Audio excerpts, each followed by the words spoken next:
Back to my channel happy students. आज के इस वीडियो में हम विजयनगर साम्राज्य से रिलेटेड एक काफ़ी इम्पॉर्टेंट क्वेश्चन के आंसर को देखेंगे। ये क्वेश्चन एग्जाम में काफ़ी बार पूछा जाने वाला क्वेश्चन है। तो चलिए देखते हैं क्या क्वेश्चन है और उसका आंसर हम किस तरह से लिख सकते हैं। ये एक हाथ से लिखा हुआ नोट है जो कि तैयार किया गया है। तो चलिए देखते हैं।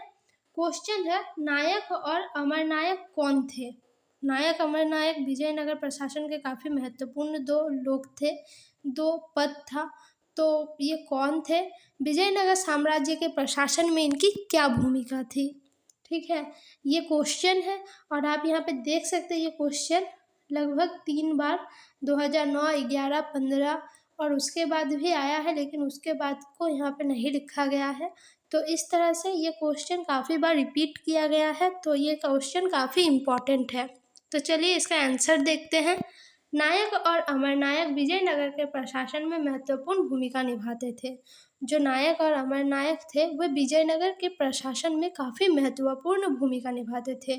उनके कार्य निम्नलिखित थे।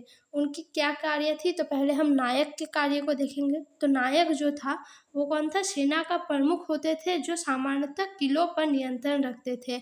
नायक सेना प्रमुख होता था और किले पर नियंत्रण रखता था। दूसरा, इनके पास शास्त्र समर्थक होते थे। इनके पास शास्त्र समर्थक होते थे। ये एक स्थान से दूसरे स्थान भ्रमण करते थे और खेती के लिए उपजाऊ भूमि का तलाश करते थे।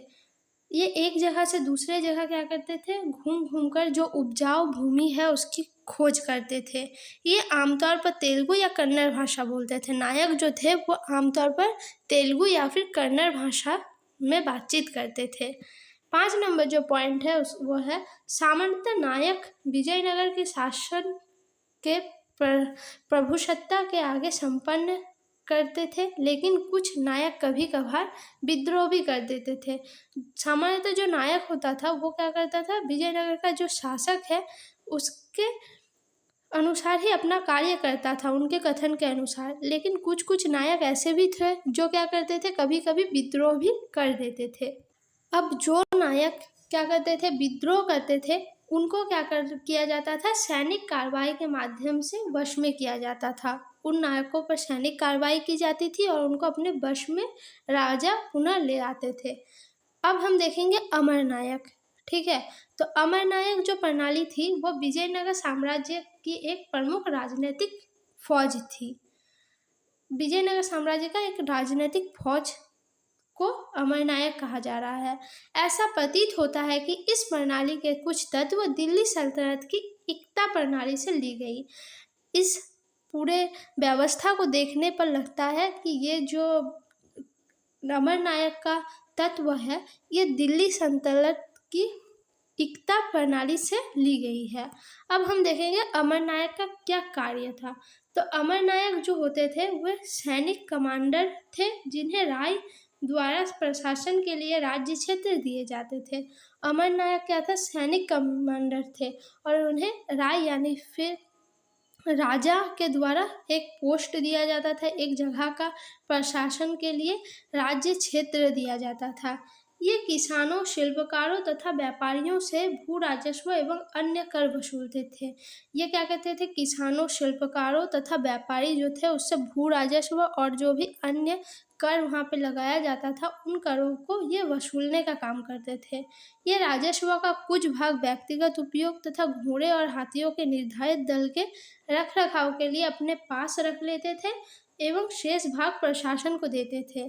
ये जितने भी कर इकट्ठा करते थे उसमें से क्या करता था? कुछ अपने लिए, कुछ हाथी घोड़ों के देखभाल के लिए रख लेता था। उसके बाद जितना बचता था वो प्रशासन को यानी राजा के पास वो भेज देते थे। ये दल विजयनगर शासकों को एक प्रभावी सैनिक शक्ति प्रदान करने में सहायक होते थे। ये दल जो है वो विजयनगर के जो शासक होते थे उनको एक सैनिक शक्ति प्रदान करने में सहायक होते थे, जिसकी सहायता होते थे, जिसका सहायता से उन्हें दक्षिणी प्रायद्वीप को अपने नियंत्रण में रखा और इन्हीं की सहायता से क्या किया? राजाओं ने दक्षिणी प्रायद्वीप पर अपना नियंत्रण रखा। 5वां जो पॉइंट है वो है विजयनगर राजा को क्या होता था? वहाँ पे अमरनायक राजा को वर्ष में एक बार भेंट भेजा करते थे, एक बार ही भेंट भेजा करते थे। राजा को स्वामी भक्ति प्रकट करने के लिए उपहारों के साथ स्वयं दरबार में उपस्थित होते थे। विजयनगर में क्या करते थे, अमरनायक जो थे वो राजा को साल में एक बार उपहार भेजते थे और उस उपहार के साथ वो भी वहाँ पे जाते थे, क्योंकि अगर वो नहीं जाते तो ऐसे में उनका स्वामी भक्ति या फिर राजा के प्रति श्रद्धा प्रदर्शित नहीं होती थी, इसलिए वो भी उपहार के साथ जाते थे। नेक्स्ट जो पॉइंट है वो है, राजा अमरनायकों के अन्य क्षेत्रों में स्थानांतरण भी करते थे जिससे कि प्रशासन व्यवस्था सुचारू रूप से चल सके। राजा क्या करते थे, अमरनायकों का कभी कभी अन्य स्थानों में स्थानांतरण भी करते थे जिससे शासन व्यवस्था अच्छे से चल सके, क्योंकि एक ही अमरनायक एक जगह पर कई सालों तक रहने से क्या होता था, वो वहाँ पे बहुत सारे अनैतिक कार्य करने लगते थे, अपनी मनमर्जी करने लगते थे। इसलिए उन पर अंकुश लगाने के लिए राजा बीच बीच में क्या करते थे, उनका स्थान परिवर्तन कर देते थे, जिससे उन्हें एक नई जगह भेजा जाता था, उनकी जगह पर एक नया अमरनायक आ जाता था। तो इस तरह से जो ये व्यवस्था थी एक सुचारू रूप से चल सकती थी।